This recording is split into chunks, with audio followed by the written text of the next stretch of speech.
The Free Syrian Army are driving out IS. Here in northern Syria, the so-called Islamic State is collapsing. But what happens to its believers and converts, those that abandoned Europe to live under the caliphate? These camps are for civilians, the most desperate. But lurking here is a threat, IS fighters living among them. The camps here in northern Syria are being overwhelmed. People are fleeing fighting on a number of fronts. And this is before the big attack on the IS de facto capital, Raqqa. IS fighters and their families are trying to get out. Some are trying to defect. Many of them are being captured here before they even make it to the border with Turkey. We were given exclusive access to one jail holding European IS fighters. They are a threat and distrusted, so are heavily guarded by the Al-Shamir front. These are the personal belongings of IS prisoners and defectors. Hundreds have been captured, including whole families heading back to Europe.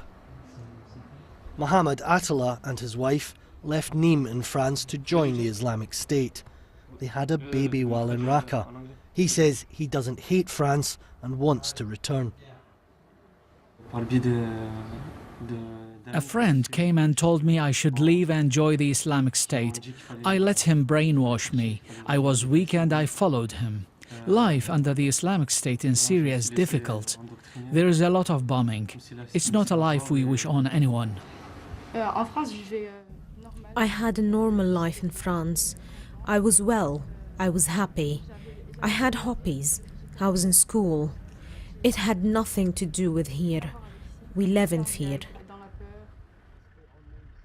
Europe doesn't want them back, and the fighters who control here don't want them to stay. They are a burden on us. There is a huge number of defectors here in northern countryside, and we don't have the ability to look after them. If we got more help from their countries in Europe, then many more IS members would defect and give themselves up. And the BBC spoke to a British man inside Syria, Stefan Aristido, who left for Raqqa 2 years ago. Despite joining IS willingly, he now appealed for rescue. He said, "We are in need of help, and I'm aware the Turkish government are not willing to help." We asked, "Have you spoken to the Brits?" He replied, "The British Embassy said they aren't able to do anything." We asked, "Who is preventing you from leaving?" "None of the groups in northern Syria are preventing people from leaving," he said. "As a matter of fact, they do not want people." He's since escaped to Turkey, where he's being held in jail. A people smuggler we met was helping Stefan Aristidos escape. He says IS has set traps for those fleeing. The number defecting is increasing a lot, but their main problem is IS sleeper cells pretending to be smugglers. They make contact with members trying to leave and hand them over to IS security officials. IS prisons are full of people who try to defect. The scale of the problem is enormous.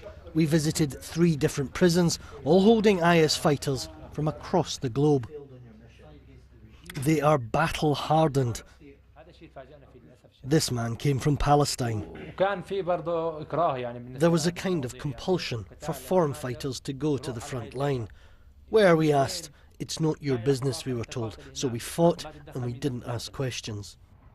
The caliphate is in ruins and its converts are lost. The Free Syrian Army can't hold them much longer, so the dangerous and the unwanted from IS increasingly have nowhere to go, except to come home.